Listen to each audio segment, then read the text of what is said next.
plans its response to Iran's ballistic missile attack. World leaders are calling for restraint. Not everyone agrees, however.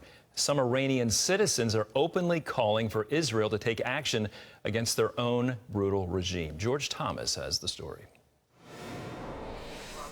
Crown Prince Reza Pahlavi is urging Iran's Middle East neighbors to stand against Tehran's influence, help support Israel's war efforts, and bring down the dictatorship.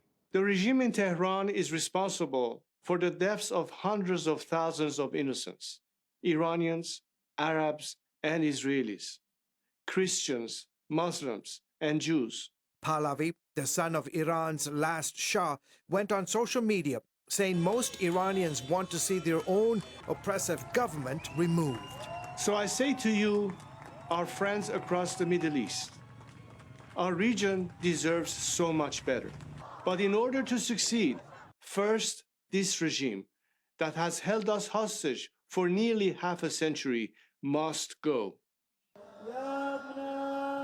While some Iranians have supported military action against Israel, if Israel reacts to Iran's action, Iran will respond again and completely crush Israel. Pahlavi claims the majority of his countrymen would welcome targeted action against the regime.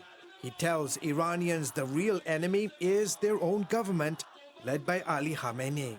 The tyrant in Tehran couches his warmongering in Iranian nationalism, but he does not speak for our nation. The crimes his regime has committed against you, our neighbors, are an affront to Iranians and our values. Israeli Prime Minister Benjamin Netanyahu recently expressed hope for peace between his country and Iran, suggesting that a future free Iran could lead to a new relationship between the two nations. When Iran is finally free, and that moment will come a lot sooner than people think, everything will be different. Our two ancient peoples, the Jewish people and the Persian people, will finally be at peace. Our two countries, Israel and Iran, will be at peace. Transform Iran brings the transformative power of the gospel to every corner of Iran. Lana Silk runs Transform Iran, a ministry that operates inside the country, sharing the message of the gospel. She says recent uprisings against the regime demonstrate that Iranians want political change like never before, even to the point of dying for it. It's a tough fight. They're willing to fight it. They're willing to pay whatever it takes to take down their government. We've seen Iranian people take to social media and invite Israel to attack them on their own soil.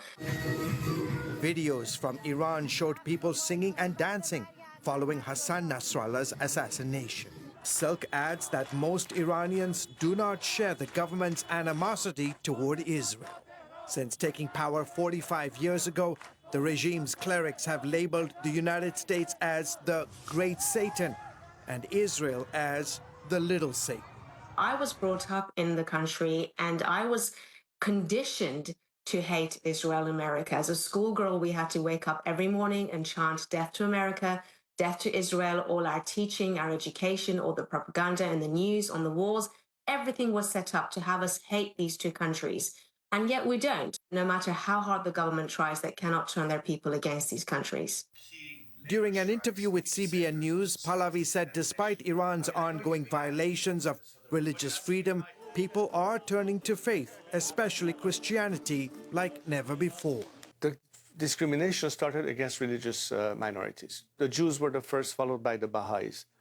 Lately, it's been mostly the Christians that are targeted. Iran has probably right now the fastest growing faith in Christianity than any other faith that the country has had. We have hundreds of underground churches.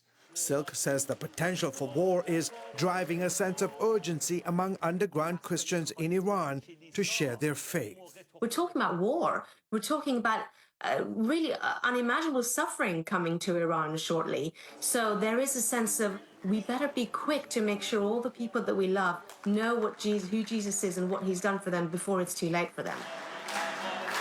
George Thomas, CBN News. Thank you, George. Incredible. A regime so oppressive that many of its very citizens are welcoming a targeted attack against their own government. You heard Miss Silk say as a child she was forced to chant death to America, death to Israel. But one thing we're learning and being reminded of is it's not the people of Iran that are evil. It's not the people, the citizens. It's the regime. So keep that nation in prayer.